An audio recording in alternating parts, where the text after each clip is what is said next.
येण्यास सुरुवात झालेली आहे। आजपासून लाडक्या बहिणींच्या खात्यामध्ये पैसे जमा होणार आहेत। महिला व बालविकास मंत्री आदिती तटकरे यांनी येण्यास सुरुवात झालेली आहे। आजपासून लाडक्या बहिणींच्या खात्यामध्ये पैसे जमा होणार आहेत। महिला व बालविकास मंत्री आदिती तटकरे यांनी या संदर्भातील माहिती दिली आहे। आज 3000 रुपये जमा होतील। बहीण योजनेचे पैसे काढण्यासाठी महिलांची गर्दी झाली आहे। पैसे काढण्यासाठी पोस्ट ऑफिस समोर महिलांच्या रांगा लागल्यात। मुख्यमंत्री लाडकी बहीण योजनेचे आमच्या खात्यामध्ये 3000 जमा झाले आहेत। त्याबद्दल आम्ही महाराष्ट्र शासनाचे आभार मानतो आणि आनंदी। लाडक्या बहिणींनो, सगळ्यात आधी एक महत्त्वाची गोष्ट सांगते। आजचा हा व्हिडिओ पूर्ण पाहणं खूप गरजेचं आहे, कारण आज मी तुम्हाला ती माहिती सांगणार आहे जी सध्या हजारो महिलांना अजून माहिती नाही।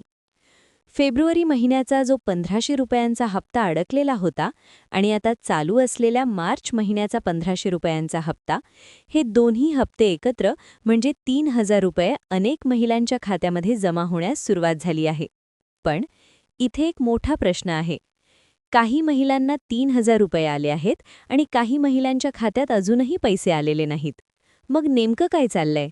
कोणाला पैसे मिळत आहेत, कोणाला मिळणार नाहीत, आणि जर अजून पैसे आले नसतील तर काय करायचं?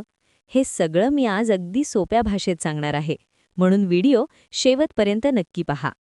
सर्वप्रथम समजून घेऊया। गेल्या काही दिवसांपासून अनेक लाडक्या बहिणींचा एकच प्रश्न होता, फेब्रुवारीचा हप्ता अजून का आलेला नाही? कारण फेब्रुवारी महिना संपला, मार्च महिना सुरू झाला, तरीही अनेक महिलांच्या खात्यात पैसे जमा झाले नव्हते। यावर सरकारकडून सांगण्यात आलं की 2 मोठ्या कारणांमुळे पैसे उशिरा आले। पहिलं कारण म्हणजे बँक सर्व्हर प्रॉब्लेम। विशेषतः ज्या महिलांची खाती SBI, bank of India, bank of Maharashtra किंवा पोस्ट ऑफिसांमध्ये आहेत, त्या बँकांमध्ये काही दिवस सर्व्हर स्लो किंवा डाऊन होता। यामुळे DBTच्या माध्यमातून पैसे पाठवले गेले तरी ते खात्यात दिसायला उशीर होत होता। दुसरं आणि खूप मोठं कारण होतं KYC अपडेट। सरकारने आधीच सांगितलं होतं की लाडकी बहीण योजनेचा लाभ घेण्यासाठी बँक KYC आणि आधार लिंकिंग आवश्यक आहे, पण अनेक महिलांनी KYC केली होती पण आधार अपडेट केला नव्हता, म्हणजेच बँकेमध्ये माहिती पूर्णपणे अपडेट नव्हती। यामुळे जवळपास 50% महिलांचे व्यवहार होल्ड झाले होते। पण आता काय झालं? गेल्या काही दिवसात महिला व बालविकास विभागाने आणि बँकांनी मिळून सर्व KYC प्रक्रिया पूर्ण करण्याचं काम केले आणि आता हळूहळू ज्या महिलांची KYC पूर्ण झाली आहे त्यांच्या खात्यात पैसे जमा होण्यास सुरुवात झाली आहे। आता सर्वात महत्त्वाची बातमी, अनेक महिलांना आज फेब्रुवारीचे 1500 रुपये आणि मार्चचे 1500 रुपये असं एकत्र 3000 रुपये बँक खात्यात जमा होऊ लागले आहेत आणि अनेक महिलांच्या मोबाईलवर SMS सुद्धा येऊ लागले आहेत। पहिला मेसेज 1500 रुपये जमा झाले, दुसरा मेसेज पुन्हा 1500 रुपये जमा झाले, म्हणजे एकूण 3000 रुपये। पण इथे अजून एक महत्त्वाची गोष्ट आहे, हे पैसे एकाच वेळी सर्वांच्या खात्यात येणार नाहीत। सरकारने हे पैसे टप्प्याटप्प्याने DBT प्रणालीद्वारे पाठवण्यास सुरुवात केली आहे। म्हणजेच सकाळी काही महिलांना पैसे आले, दुपारी काही महिलांना पैसे येतील आणि संध्याकाळपर्यंत आणखी महिलांना पैसे येऊ शकतात। म्हणून जर तुमच्या खात्यात अजून पैसे आले नसतील तर लगेच घाबरू नका, कारण DBT प्रक्रिया कधीकधी 24 ते 48 तासही लागू शकते। पण आता मी एक महत्त्वाची माहिती सांगणार आहे। सरकारने अलीकडेच अर्जांची पुन्हा तपासणी सुरू केली आहे आणि यामध्ये काही महिलांना अपात्र घोषित करण्यात आले आहे। मग कोणत्या महिलांना अपात्र ठरवलं जाऊ शकतं हे समजून घेणं खूप गरजेचं आहे। पहिला नियम, जर एका कुटुंबात आधीच काही मोठ्या सरकारी योजनांचा लाभ घेतला जात असेल, उदाहरणार्थ PM किसान योजना, नमो शेतकरी योजना किंवा इतर आर्थिक योजना, तर काही प्रकरणांमध्ये लाडकी बहीण योजनेचा लाभ रोखला जाऊ शकतो। दुसरा नियम, कुटुंबाची एकूण वार्षिक उत्पन्न मर्यादा। पूर्वी फक्त महिलेचं उत्पन्न पाहिलं जात होतं, पण आता सरकार संपूर्ण कुटुंबाचं उत्पन्न तपासत आहे, म्हणजे पती, मुलगा, वडील, घरातील इतर सदस्य यांची एकत्रित उत्पन्न मर्यादा 2.5 लाख रुपयांपेक्षा जास्त असल्यास अर्ज तपासला जाऊ शकतो। तिसरा नियम, जमिनीची मर्यादा। जर कुटुंबाकडे जास्त शेती जमीन असेल तर काही प्रकरणांमध्ये लाभ रोखला जाऊ शकतो। म्हणूनच सरकारने अनेक अर्जांची पुन्हा तपासणी सुरू केली आहे आणि म्हणूनच काही महिलांना पैसे उशिरा येत आहेत। पण ज्या महिलांची कागदपत्र योग्य आहेत आणि KYC पूर्ण आहे त्यांना हळूहळू पैसे मिळत आहेत। आता एक महत्त्वाचा सल्ला, जर तुमच्या खात्यात अजून पैसे आले नसतील तर हे 3 कामे नक्की करा। पहिलं, तुमच्या बँक खात्याची KYC तपासा. दुसरं, आधार लिंक आहे का ते तपासा. तिसरं, मोबाईल नंबर बँक खात्याशी लिंक आहे का ते तपासा. कारण DBTच्या माध्यमातून सरकार थेट बँक खात्यात पैसे पाठवते आणि जर माहिती पूर्ण नसेल तर व्यवहार अडकू शकतो.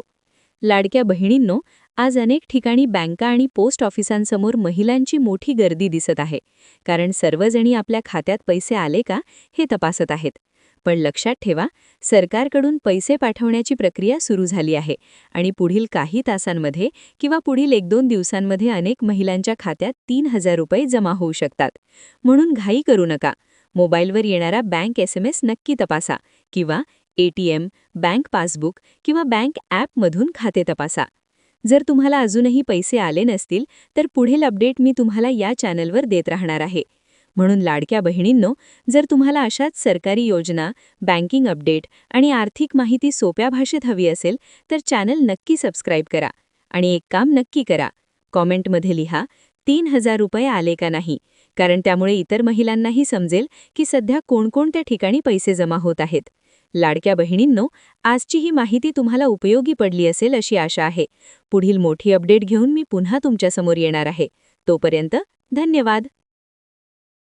काटेकोर पद्धतीने हे करत असताना कंप्लेंट बेस जात आहोत. कारण सुरुवातीला सुद्धा मुख्यमंत्री असतील, आम्ही या गोष्टीला त्या ठिकाणी ज्यावेळेला विचारणा करण्यात आलेली आहे, एक बाब आम्ही स्पष्ट केलेली आहे की कुठलीही जे पाऊल आहे या योजनेबाबत ते कंप्लेंट बेस्ड असेल, कुठलीही स्क्रुटिनी असेल ही कंप्लेंट बेस्ड असेल.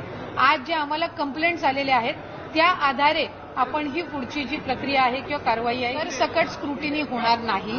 मी म्हटल्याप्रमाणे ही स्क्रुटिनी कंप्लेंट बेस्ड असणार आहे.